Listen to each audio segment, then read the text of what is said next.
Umewahi kujiuliza swali, endapo utafikisha miaka 30, maisha yako yatakuwa ya mafanikio au yatakuwa ni maisha ya majuto muda wote? Watu wengi wanaishi kwa mazoea na sio kwa malengo. Ni sawasawa na kupanda kwenye meli isiyokuwa na nahodha, na meli isiyokuwa na nahodha haiwezi kuwa na mwelekeo sahihi. Na leo nitakufundisha malengo 5 muhimu ambayo unatakiwa kuyaweka na kuyafanya kabla hujafikisha miaka 30, kwa sababu malengo haya ni malengo yatakayobadilisha maisha yako endapo utaanza kuyafanyia kazi sasa bila kupoteza muda. Lengo la kwanza ni kuwa na akiba ya dharura. Hili ni lengo la kwanza kabisa ambalo ndilo msingi wa malengo mengine. Akiba ya dharura ni lazima uwe nayo, kwa sababu hii ni pesa ambayo itakusaidia endapo utapata matatizo au changamoto ambazo hukuzitarajia kama zingetokea. Hakikisha unajenga tabia ya kuwa unaweka akiba, angalau akiba ya kuanzia miezi 3 hadi 6 ya matumizi yako ya kila siku, kwa sababu akiba ni kinga ya maisha.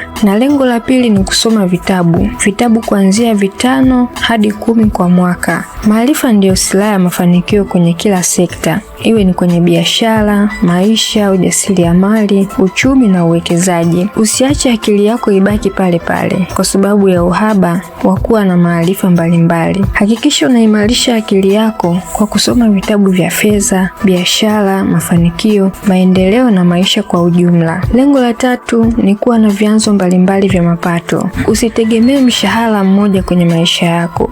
Kabla hujafikisha miaka 30, hakikisha tayari uwe umejenga njia nyingine za kukupatia kipato. Inaweza kuwa ni kwa kufanya biashara, kuwekeza au kununua asset. Lengo la 4 na la muhimu sana kulifanya baada ya kuwa umeweka akiba na kuwa na vyanzo mbalimbali vya mapato, kinachofuata ni kununua asset. Nunua vitu vinavyokuingizia pesa na sio vitu ambavyo vinakumalizia pesa zako. Asset inaweza kuwa ni ardhi, biashara, vipande UTT AMIS au hisa DSE. Na lengo la 5 ni kujenga nidhamu ya fedha. Unaweza kuweka akiba, kuwa na vyanzo mbalimbali vya mapato na kununua asset, lakini maisha yako yakabaki pale pale endapo utakosa nidhamu ya fedha. Bila kuwa na nidhamu ya fedha, hata ukipata pesa nyingi zinaweza kupotea bila hata wewe mwenyewe kujua pesa hizo zimeenda wapi. Jifunze kuishi chini ya kipato chako na kutumia budget kwa kuweka malengo ya kifedha. Mafanikio ya kifedha huanza na nidhamu. Hakikisha unajenga nidhamu ya fedha.